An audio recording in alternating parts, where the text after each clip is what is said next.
I was born 12 minutes after midnight by the Reddit user Fainting Goat. I think something went wrong when I was born. My parents tell me it was fine, other than being so close to Christmas. They didn't want a child born near Christmas because they were afraid it would be overshadowed by the holiday. They let me do whatever I want for my birthday, and if that meant I wanted a slumber party with 20 of my friends, so be it. I learned from an early age that the night before my birthday was special, however. It was a time for me and me alone. I couldn't let anyone else know about the 12 minutes after midnight. Those 12 minutes leading up to the moment of my birth. 12 minutes in which I didn't exist. The day of my birth, but not yet the moment. A strange void in which I was and was not. I can't explain where I got that idea. It's something that's always been in my head, from the moment I could form memories. I think I tried talking about it with my classmates once, along with everything else that happened in those 12 minutes, and I quickly learned that I was a strange one, and I shouldn't tell the story, because I would be laughed at. It started small, but profoundly terrifying for a child. My earliest memory is of a dark claustrophobic space, and the weight of the blankets I was hiding under. The heat of my own body, and the stale air that I was desperately trying not to breathe. Too afraid they would hear me, even though I knew it was too late. For I held the edge of the blanket down with both hands, even as they gently pried at it, trying to lift it up and reveal me cowering underneath. It felt like it went on all night. Now that I'm older, I know it only lasts 12 minutes. As I got older, hiding under the blanket was not enough. I was in the 3rd grade, the first time they pulled me out from under there. They lifted up just enough to reach a hand through, and even in the darkness, I could see that it was human, but too angular. The swell of the joints and the curve of the skin was entirely absent. It was like a cutout of a hand. There was no color, either, and no depth. It did not reflect light, scant as it was. It grabbed my wrist, and it was so cold that I cried out, but weakly because terror was wrapped around my throat and I was choking on it. I could barely move. It pulled and drew me out, and I stumbled as I fell on the floor, and I saw all around me the darkness had covered the walls of my bedroom and was stretched across the floor. I was alone on a narrow strip of carpet, with my bed behind me, and it was like everything ended at the edge, vanishing into the empty gulf. The hands came from that darkness, dozens of them, stretching along the floor to grab my wrists and ankles. I dug in my heels, grabbed a hold of my bed frame, and the hands could move me no further. They tried, but they were weak, and I remained where I was until my clock's hands reached 12, and I was alone in my bedroom. I screamed for my parents, sobbing. I told them what happened, and my father investigated the house and told me all the windows and doors were locked. Nothing had gotten in, and it was probably a nightmare. And like with my classmates, I learned not to talk about it. I guess as a kid I interpreted their invasiveness about the circumstances of my birth meant they knew about the 12 minutes and wouldn't do anything about it. In 8th grade, I learned to fight back. Holding my ground wasn't enough. I was getting bigger, but they were getting stronger. By then, I learned that hiding wasn't enough, so I'd sit on the edge of my bed, watching the clock tick towards midnight. "Happy birthday," I'd whisper to myself as December 20th began and the darkness started to crawl in across the walls, starting at the corners of my vision. The 12 minutes in which I didn't exist, and the void came to claim me. They surrounded me, and I stood to confront them. I felt cold fingers close on my legs, on my arms, and I braced myself as they began to tug, to drag me toward the void. And my front foot gave a step. Another. I stumbled and panic welled up in my chest. I was losing. They were dragging me forward inch by inch, and I wondered what would happen if I reached the edge of the floor. Would I fall? Would I die? Would I cease to exist? My breath felt like fire in my lungs, and my chest heaved in tiny hysterical gasps. In my panic, I slapped one of the hands. Then I closed my fingers into a fist, and I hit it at the wrist, and it shattered. Just like that. Shattered. Like glass. And fell into splinters on the floor. So they fought them off for 10 long minutes, and when they vanished, I went to my bed and sat there, shaking, for hours. I didn't take it very well, realizing I had to fight for my life now. I got shingles soon after, the reactivation of chickenpox that the doctor said was due to stress. This is my first ever D on my report card. My parents assumed it was because we just moved to another state and grounded me until my grades improved. I resented them for that and decided I wouldn't tell them anything ever again. In my sophomore year of high school, those splinters cut my skin when I shattered the hands. The next year, I wrapped up my hands with medical tape in the minutes leading up to midnight. In my freshman year of college, I bought a baseball bat and smuggled it into my own bedroom. Classes were out, and part of me was relieved because my roommate wouldn't be involved. But part of me was also sad because I wanted to know if anyone else could see the darkness too. I still didn't know. I've never married, and I've never had anyone around at midnight on my birthday. I keep people at a distance. I think I'm cursed. You see, my parents keep telling me that my birth was normal, and I finally stopped asking. Don't get me wrong. Despite what I said earlier, I have a healthier relationship with my parents. I grew out of the teen angst, and I haven't told them what happens every night on my birthday because I don't think they can help me, and I think it would destroy them to know I've spent all these years fighting for my life all on my own. But they have their secret as well. My birth was not normal. Something went wrong. I had long suspected this, and a couple of years ago, after a particularly vicious fight with the intruders, they pulled at my feet from under me, and I was on the very edge of the floor. I could see the cold of the void on my back, and then it was the 12 minutes, and I was safe. I decided that I was going to figure out exactly what happened. I'd start with the only documentation easily available to me, my birth certificate. I went to my parents' house one day while they were out of town on a trip. They kept all their important documents in a lockbox, and I got this out and opened it up. Inside were their passports, their birth certificates, copies of our social security cards. Underneath were personal things, letters and photos, and other irreplaceable mementos. I made sure to set everything aside in order, but I quickly lost track, as I had to dig through far more than I thought I would. My birth certificate was at the very bottom, and second to the last document in the box. I wondered why they buried it there, and when all the other identifying documents were within easy reach. I took it out, unfolded it, and read my birthplace. The time of birth, 12:12 a.m. Then I folded it and started to put it back in the box. My glance fell onto the document underneath. Only one thing left inside. A yellow envelope. On a whim, I picked it up. I'd already snooped through everything else. What was one more envelope, right? Inside was a death certificate. Same town, same date, my name, 12 a.m. Was I a stillborn? Was my soul fighting for the right to exist in those 12 minutes, just as I fight every year since? I don't know. I have my answer, I guess, but I don't know what to do with it. I have to keep thinking of how to stay ahead of the void that comes to claim me. Fighting them off is getting harder. There's too many of those hands, and I can't shatter them all. So I started prioritizing. I keep my center of gravity low to maintain my balance, and aim for the ones that are trying to grab my arms first, so I can keep swinging my weapon. Then I try to knock off the ones that are grabbing at my legs next. 2 years ago, one grabbed my throat. I dropped the bat on instinct. Stupid, I know, and tried to pry off its fingers off my neck. I couldn't breathe. It was crushing me.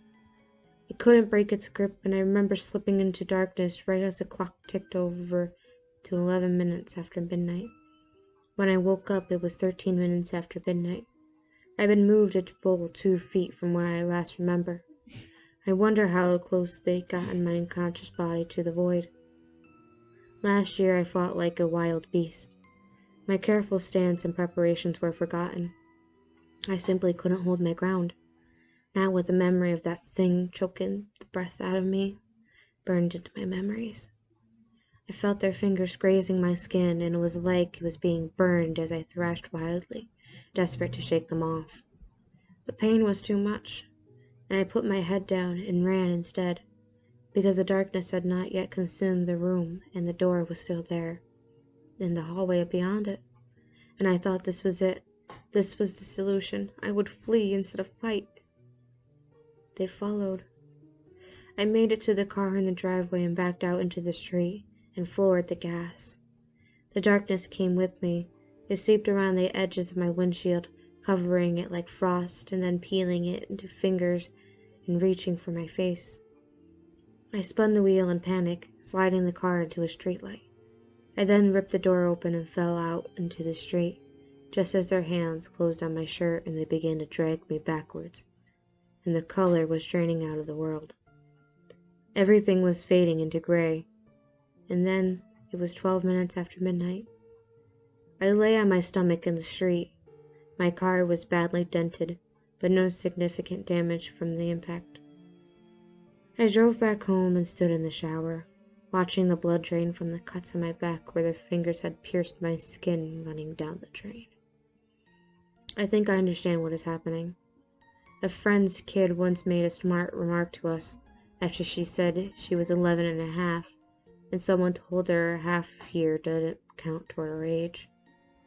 She said that grown-ups don't count half years because we're closer to dying, which is dark and hilarious, but also true. I am closer to dying. Every year, I'm closer to death, and every year, my visitors have gotten stronger. I guess we're all trying to stave off death in our own way. My fight is just a little more literal. I was dead in those 12 minutes after midnight, and something brought me back. Perhaps I fought my way out, but I think I was meant to stay dead, and perhaps this is just a grave's widow of an opportunity. Once a year, trying to drag me back to where I belong. It's getting so hard. 12 minutes is a very long time when you're fighting for your life. I took up running this year. I've been working for speed more than endurance. I only need to keep going for 12 minutes after all. Hiding stopped working. Now fighting is not enough. So I'm gonna try flight.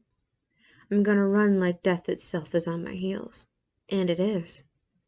And maybe I can keep running every year after this until my body begins to fail with age, and oblivion doesn't seem so unjust anymore. I've got my running clothes on already, my running shoes. I'm terrified that there's still hours to go. Wish me luck. And if you don't hear from me tomorrow, then I guess I wasn't fast enough. Update. Hello again. It's been a year since I last posted. Well, a year and some change. Today is my birthday. The exact moment of my birth has already come and gone. And here I am, still alive. I wish I could take such a thing for granted. I was born 12 minutes after midnight.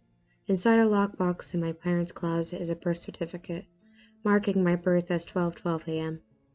Sequestered at the bottom, beneath everything else to bury its existence, is a death certificate, 12 a.m. Both bear my name, and the date, and the year of my birth. I've been running all year, 4 times a week, or perhaps 3 when I feel I need a rest. It's difficult. I'm focused on both speed and stamina, after all, as 12 minutes is a long time to run. I'm almost at a 12-minute mile. I run the same route every day, but as tedious as that sounds, I need to know it by heart. I run it regardless of weather, because I need to be able to keep my footing in snow, slush, or rain. Sometimes when I see other people out running, I wonder what it is they're running from. I think we're all running from death in our own way. Other runners might talk about how it gives them more energy, or makes them feel better, or countless other benefits. But I think subconsciously, we all know we're just trying to outrun death, trying to keep our hearts and lungs strong so that we can fight off that specter if it chances across our path. I just don't want to admit it. My running is out of desperation. I was training for one run in particular, the only one that would matter. Every year in those 12 minutes in which I lay somewhere between life and death, and the void comes to claim me. During my childhood, I tried hiding from it until it found me. Then I tried fighting it until it became too strong and overpowered me. Now all that's left to me is flight. Last year I outran it, and this year I hope to do the same. I wonder how long it'll work. There is a limit to the human body, and as my life arches inexorably toward the end, the void shadows over me grow stronger. To that end, I started looking for answers. I started with my parents. I wanted to proceed carefully, as I do love my parents. I didn't want to upset them unnecessarily. They've been unaware of my yearly struggles and have attributed my anxiousness around my birthday as holiday stress. It's a convenient excuse, especially as I've gotten older and actually do have to worry about Christmas. My job, presents, putting up lights on my house, the usual. This year, though, as November rolled, and I started hinting that there was something else that was bothering me, that I was actively dreading my birthday. My parents tried to make light of it, saying if it bothered me so much, we could just skip it this year. I could open my presents from them at home, and we wouldn't make a big deal of it at all. Whatever would make me happy. No, it's not that. I told him over dinner about a week before Thanksgiving. It's just, I can't sleep right before my birthday. I'm always awake around midnight, and it's like those 12 minutes after midnight just feel weird. I watched them carefully out the corner of my eye, trying to do so inconspicuously. Surely they didn't know. Surely they wouldn't let me struggle by myself all these years, fighting for my life in silence of my bedroom without anyone the wiser. I was still relieved to see that they didn't react in any unusual way. My mother just said that's odd, and maybe I could try taking some medication that would help me sleep. I waited a few minutes, and then said something that did make them pause. Did anything odd happen during my birth? Mom and Dad looked up at each other across the table. Then my mom said something had happened, but they hadn't brought it up because it was such an unpleasant memory. After dinner, we all sat down in the living room, and they brought down my death certificate. I stared at it and tried to pretend I was seeing it for the first time while my dad told me the story. How I'd been born and I wasn't crying. The nurses quickly whisked me away. No one told him what was happening, my mom said. She was crying for her baby, and the nurses were cleaning up like nothing was wrong. Then after a little bit, after my dad threatened to punch the doctor, I was brought back in. I was fine, the nurses said. Nothing to be worried about. They put my name on the birth certificate, and a day later were leaving the hospital. That was when it got really odd, my dad said. They found a slip of paper tucked under the windshield wiper of our car. It was a death certificate, the one I was holding. There was a handwritten note with it. They didn't keep the note, but he remembered every word of what it said. I'm sorry. You deserve to know. My dad haunted the hospital after that, demanding answers. It wasn't funny, he said. What kind of sick prank was this? What exactly happened to his daughter? My mother, in the meantime, tried to put the entire incident out of her mind and focus on their new baby. They never got a satisfactory answer. The doctor whose name was on the death certificate was conveniently never available when he called. He wanted to go to the hospital in person and find the doctor, but my mother had talked him out of it. He'd had enough heated exchange with the hospital staff at that point that they might just call security and throw him out. Best just move on, my mother said. Whatever happened, I was alive and well, and that's what was mattered. The story clearly upset my mother, for she got up to make tea. I covertly took photos of the death certificate when she did. Probably something I should have done when I first found it, but I didn't think the extra months would have changed much. I couldn't find any trace of the doctor that signed it. It's been so long that I suppose he doesn't work there anymore and has been gone long enough that no one knows where he is now. It's not an unusual name either, so simply looking him up online isn't going to yield any meaningful results. All I know is something unusual happened in that hospital. A death certificate was filled out but never filed. It was given to my parents in secret, and because of whatever happened there, my death comes chasing me every year in those 12 minutes. I was neither alive nor dead. I didn't tell my parents what happened to me every year. I fear it would destroy them to know. Instead, I began planning for this year's flight. The next part of my plan was far riskier, but I thought that if I was going to figure this out, it was essential that I get help. The sheer volume of comments on my last post convinced me of that, for so many ideas were thrown at me that it was overwhelming. And while the online support is appreciated, I think having someone closer to the problem, someone I know in person, would be beneficial. I called one of my friends up. She's someone I go running with. We worked together a few years ago. We connected, and on Saturdays we go on runs together. I wouldn't consider her a best friend. I'm not sure I have any of those. To be honest, I felt she was the best option since she was always a runner. I asked her if she wanted to do something unusual on my birthday. Go running at midnight, and then 12 minutes before I was born. The idea intrigued her, and since she had some vacation time she planned to take anyways, she agreed. A midnight run sounded fun, she said. It'd be quiet and peaceful outside. She showed up around 10, and we watched a movie while we waited for midnight to roll around. Once the show was over, I told her the rest of why I invited her. I told her everything. About the void, about it hunted me as a child, and how I fought it, and how I was now running from it. I just needed someone to run with me, I said. Someone to confirm I wasn't imagining this, and to see that it was pursuing me, so that maybe I could have someone else to help me figure out how to stay ahead of it. To her credit, she listened the whole thing. Her discomfort was obvious, but I expected this. It's not every day that a friend springs something like this on you. She obviously didn't believe me, that this was real, but she believed it was my reality, and she'd do whatever she could to help me understand what was happening to me. Prove that it wasn't real at first, and then get me into therapy, I thought bitterly. Well, if that was the outcome of this midnight run, I couldn't complain.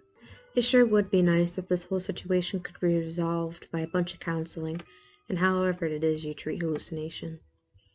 Honestly, I kind of wish that was what happened. You could still back out, I told her. I don't know if this is going to be dangerous for you or not. I think we'll be able to stay ahead of it, as it didn't seem like it was catching up very fast last year. But I can't make no promises, and I don't know what'll happen if it catches either of us. She assured me it would be okay as she laced up her shoes. She was here to help.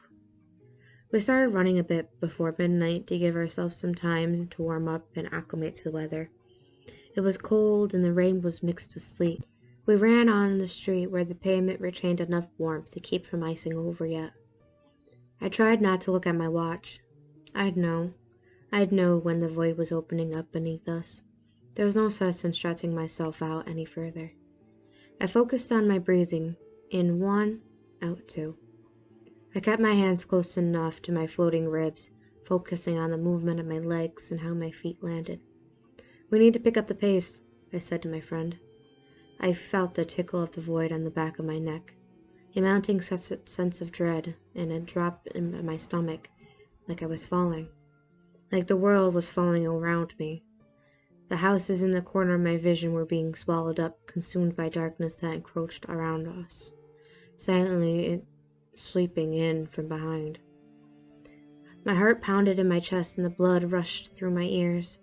The terror gave me new strength to my legs, and I lengthened my stride, feeling my muscles respond to carry me forwards as if I was flying. I don't think I ever felt so alive as I did in that moment, running from the grave that yawned hungry behind me. I didn't say anything to my friend. Not yet.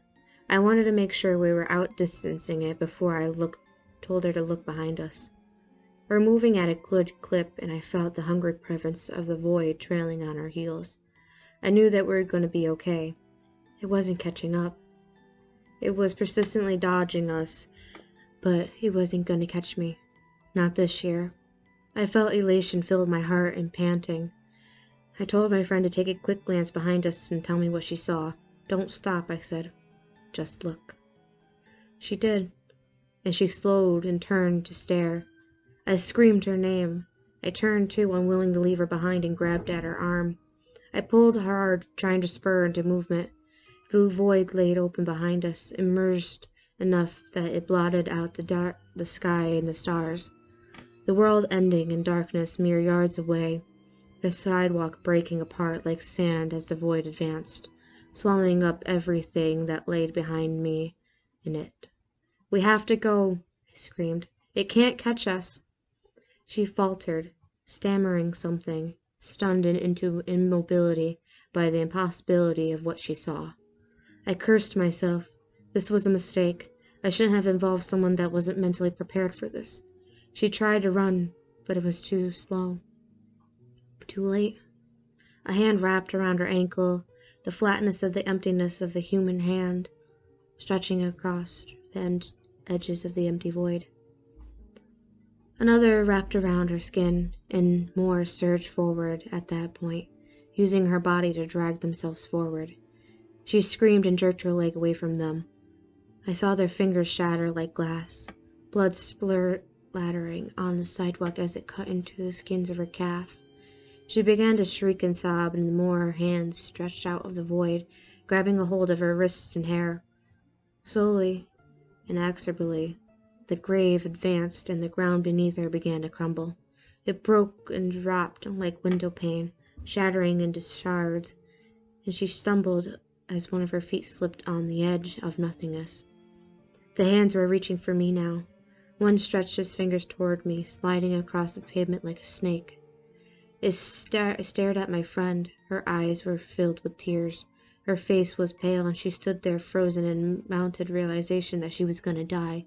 As a hand slid across her face, a bolt of ink on her cheek, like the grave was caressing her face in welcome. I let go of my friend. My eyes were filled with tears, and it blurred my vision, mercifully hiding away the look on her face as she realized I was leaving her. I ran harder than I ever run before, until my legs burned in agony and the sleet stung on my face. The pain felt right. I abandoned my friend, and I deserved to suffer for it. At 12:11, I turned around. My legs burned. I was nearly at the end of my street. I didn't know what I'd see, as the void would still only be a few yards away, and I'd watch it fade away in the last handful of seconds I had left. Instead, there was only an empty street, and the shine of the rain and sleet on the streetlights. I was alone. I searched for my friend. I did. I went back to the point where we were separated, and I looked for her up and down the street. There was nothing. The reality of what happened didn't sink in until I reached my house. My mind was racing, and I kept trying to think of what I'd do next. Did I call the police? Would they believe me? Could I just make up a lie to justify them searching for her without implicating me? Did it even matter? It was like there was anything left for them to find. She was just gone. I turned down the street leading to my house, and with a shock I realized her car was gone as well. My driveway was empty. Her purse was gone from my house when I went inside. I tried calling her cell phone, but the entry for her number was gone, as all the texts I'd sent her. She wasn't on Facebook. She wasn't on Instagram. She wasn't on LinkedIn. It was like she never existed at all. I've been sitting here trying to comprehend what has happened. The grave didn't just take her, it undid her. Like she never existed at all. It wants to do the same to me. Roll back the clock all the way to the 12 minutes after midnight on that fateful night, to when I shouldn't have lived at all. But I think, while the grave demands to be filled, it's not discerning. It may not care who it takes. I think I found a way to keep the void at bay for another year. I need a different solution. Thank you all so much for listening to my video. Thank you to the Reddit user for letting me read the story. I really appreciate it. I really like this story. I love the whole entire tale and how the friend got took. I felt so sad for her. But that was a really great story and I really loved it. I hope you guys loved it as much as I did. I hope you guys have a wonderful day, month, year, everything. Hope everything is good with all you guys. And I'll see you guys in the next video. Bye.